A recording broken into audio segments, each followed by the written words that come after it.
Hello friends, welcome back my channel. थरे मो परी चिकन पकोड़ा बनई खातु, बहुत टेस्टी लगे। भिडटी को शेष पर्यंत देखु। भिडियो रे नुआ थिले मो चैनल को like comment share and subscribe करने को जमा भी भूलिबेनी।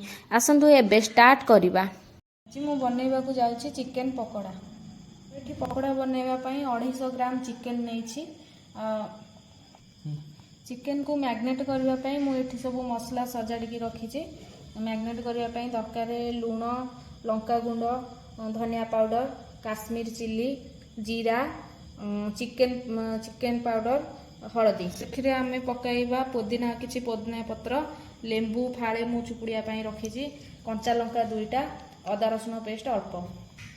मु जेहेतु 250 ग्राम चिकन नहीं से गोटे अंडा नहीं। आपण मैंने चाहिए भी 2टा अंडा नहीं पारे। एबे आसतु आम चिकन को मैग्नेट करने प्रस्तुति आरंभ करवा।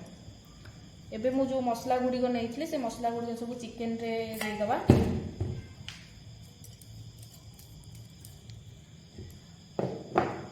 ता सहित अदा रसुण पेस्ट, कंचा लंका, पुदीना पत्र आ से अंडा पकई। अंडाटा तो फटई आसुनी। से आम लेंबू काटिकी रखी फाड़े से चुपुड़ दबा।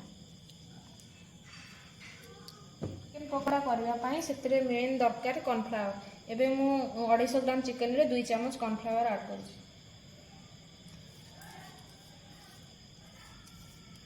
एबे आमे सब गुड़ा को मिक्स कर दबा। भल भाव ताकू मिक्स करी रखिबा।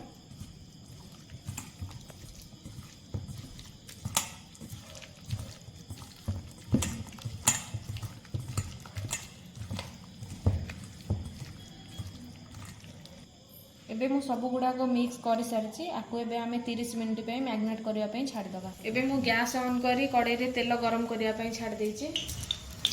एबे तेल गरम हेई सारी। एबे आमे सेतिरे चिकन पकाइबा।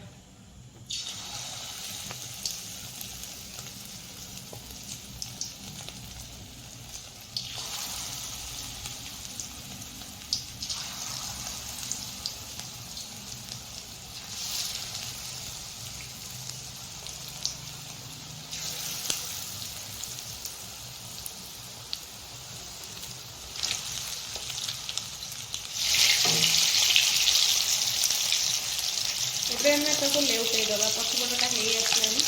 एबे ताको एल्टा ताको लेउटै दबा।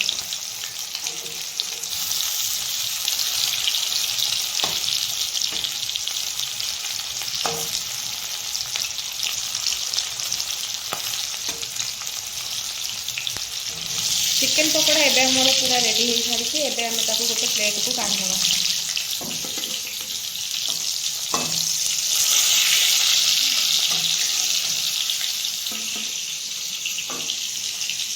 फाइनाली रेडी हो सारी आमर चिकन पकोड़ा।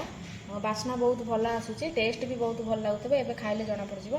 आ मु गार्निशिंग पई एठी पियाज, लेंबू नहीं, किसी पुदीना पत्र ऊपर पकई, आ बिट लुण पकई, साइड रे टमाटो केचप आ चिली सॉस नहीं ताको एबे खाबे। एबे टिके ता ऊपर चाट मसाला पकईदबा।